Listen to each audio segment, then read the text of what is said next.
اللهم لبيك لبيك لا شريك لك لبيك إن الحمد والنعمة لك والملك لا شريك. الحمد لله الواحد الأحد الفرد الصمد الذي لم يلد ولم يولد ولم يكن له كفوا أحد، وصلى الله وسلم وبارك على نبينا محمد وعلى آله وصحبه أجمعين.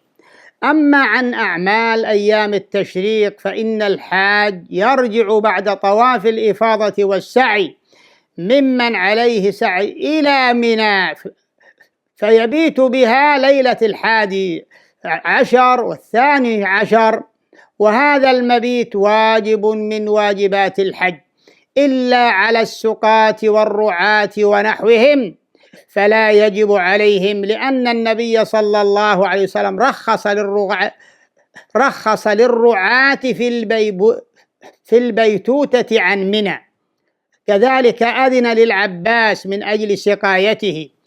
وبعد ذلك الحاج في هذه الأيام أيام التشريق يرمي الجمرات الثلاث بعد زوال الشمس، وهذا الرمي واجب من واجبات الحج. فيبدأ بالجمرة الأولى وهي أبعد الجمرات عن مكة، وهي التي تلي مسجد الخيف، فيرميها ب7 حصيات متعاقبات، ثم بعد أن يرميها بعد ذلك يتقدم حتى يسهل في مكان لا يصيبه الحصى، فيستقبل القبلة ويرفع يديه ويدعو طويلا، ثم بعد ذلك يرمي الجمرة الوسطى ب7 حصيات متعاقبات، ثم يأخذ ذات الشمال ويتقدم حتى يسهل ويستقبل القبلة ويدعو، ثم بعد ذلك يرمي جمرة العقبة ب7 حصيات متعاقبات، يكبر مع كل حصاة ولا يقف عندها ولا يدعو. هكذا يرمي الجمرات في اليوم الثاني من أيام التشريق بعد الزوال كما رماها في اليوم الأول.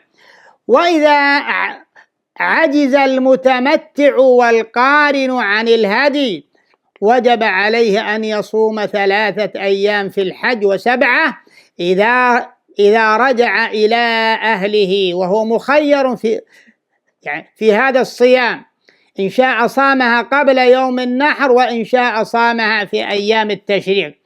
أما من عجز عن الرمي كالكبير والمريض والصغير والمرأة الحامل جاز أن يوكل من يرمي عنه، وهكذا الصبي يجوز أن يرمي عنه وليه. كذلك الأفضل في رمي الجمار في أيام التشريق أن ترمى قبل الغروب، وكذلك جمرة العقبة من رماها قبل غروب يوم النحر فقد رماها في وقت لها، وإن كان الأفضل أن ترمى ضحى لغير الضعفة. أما الرمي ليلا فقد أجازه بعض أهل العلم، لأن النبي صلى الله عليه وسلم وقت ابتداء الرمي بعد الزوال ولم يوقت انتهاءه.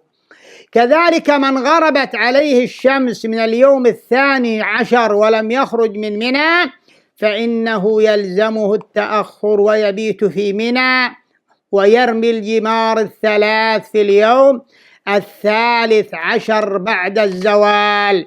أما من غربت عليه الشمس في اليوم 12 بغير اختياره، كأن يكون هناك زحام للسيارات فتأخر في السير، فلا يلزمه البقاء.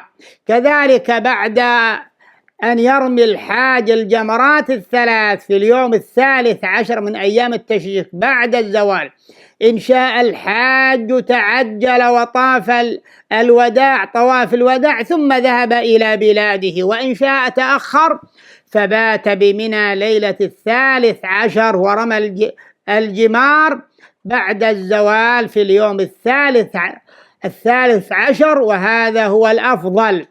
وهذا هو الأفضل. كذلك الحاج يطوف طواف الوداع، وطواف الوداع واجب من واجبات الحج، إلا أنه خفف عن الحائض والنفساء، فمن أصابها الحيض والنفاس قبل طواف الوداع فإنه يسقط عنها. هذا، وصلى الله وسلم وبارك على نبينا محمد وعلى آله وصحبه أجمعين.